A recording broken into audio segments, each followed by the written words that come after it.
बेटा नमस्ते। मैं आज कक्षा द्वादश के बच्चों को बाजार दर्शन पढ़ाने जा रहा हूँ। बाजार दर्शन, दर्शन मीन्स दर्शन शास्त्र यानी फिलॉसफी। तो ये एक दर्शन है, उनका एक विचार है। जैनेन्द्र जी की बहुत प्रसिद्ध अभिव्यक्ति है, बहुत प्रसिद्ध रचना है। बाजार के जादू में लोग कैसे फंसते हैं, बाजार के जादू का चढ़ने पर क्या असर होता है, उतरने पर क्या असर होता है, और बाजार के मकड़ जाल में लोग कैसे फंस जाते हैं।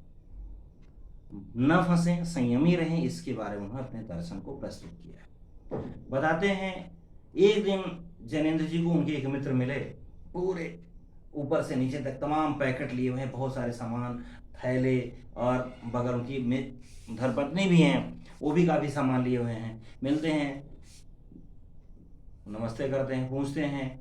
तो उन्होंने कहा कि बाजार से लौट रहे हैं, सब धर्मपत्नी के पास जो सामान लिए हैं धर्मपत्नी के पास, नहीं कारण हमने ले लिया।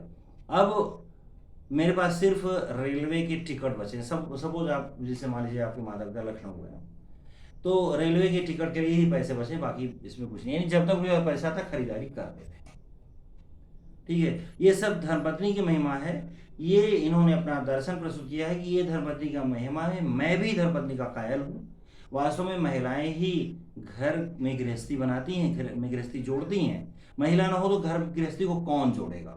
ठीक है, उसके बाद अगले दिन फिर जाते हैं तो उनके एक दूसरे मित्र का जिक्र करते हैं। दूसरे मित्र मिलते हैं, तो दूसरे मित्र खाली हाथ वापस आ रहे थे, लौट रहे थे बाजार से। तो उन्होंने पूछा, तुमने कहा कि मैं सुबह से गया था बाजार में कुछ खरीदने के उद्देश्य, परंतु मैं देखता ही रहा और सोचता रहा कि सारी चीज़ों की ज़रूरत है, तो मैं कौन कौन सी चीज़ें खरीदूं, और इसी ऊहापोह में मैंने कुछ नहीं खरीदा। इन्होंने भी कहा बड़ी अजीब स्थिति है, बाजार में जाने के बाद भी कुछ नहीं खरीदे। चलो ठीक है।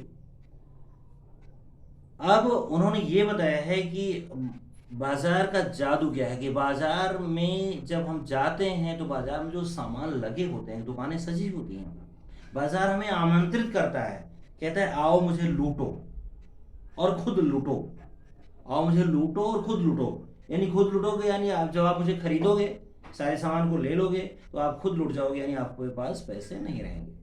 तो बाजार एक आमंत्रण देता है, मुंह का आमंत्रण देता है, और उस बाजार के मकड़ जाल में फंस जाते हैं। और आज तो बिग बाजार जैसे माल संस्कृति हो गई है। माल संस्कृति में क्या है कि बड़े बड़े मार्केट हैं जहां सारी चीजें वहीं मिल जाती। अगर हम उस बिग बाजार जैसे जगह घुस गए तो वहां पर हमें छोटी छोटी गृहस्थी चीज़ों से लेकर के हमें सारे जो है कपड़े, बर्तन और अन्य सारी चीज़ें मिल जाएंगी। तो हम वहाँ पर उनके आकर्षण में, चकाचौंध में, हम जो कुछ भी नहीं खरीदना रहता उसे फालतू खरीद लेते हैं। जब फालतू चीज़ें खरीद लेते हैं तो जब बाजार का जादू उतर जाता है, यानी मनी पावर हमारी उतर जाती है, यानी सारा पैसा खर्चा हो जाता है, तब हमें पता चलता है कि हमने जितने सामान खरीदे इसमें से बहुत सारे सामान हमने फालतू खरीद लिए, और अब हमारे अपने पूरे महीने का बजट कैसे होगा। अब वो एक ऐसे संयमी व्यक्ति का उदाहरण देते हैं। संयमी व्यक्ति का उदाहरण देते हुए कहते हैं कि उनके पड़ोस में भगत जी रहते हैं। भगत जी से बड़ा अच्छा परिचय है। भगत जी चूरन बेचते हैं,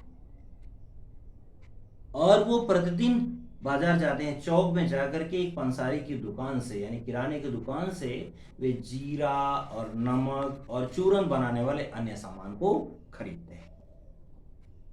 ठीक है, परंतु वे बाजार के मकड़ जाल में कभी नहीं फंसते हैं। ठीक बेटा, इसके दूसरे पार्ट में आपको हम समझाएंगे।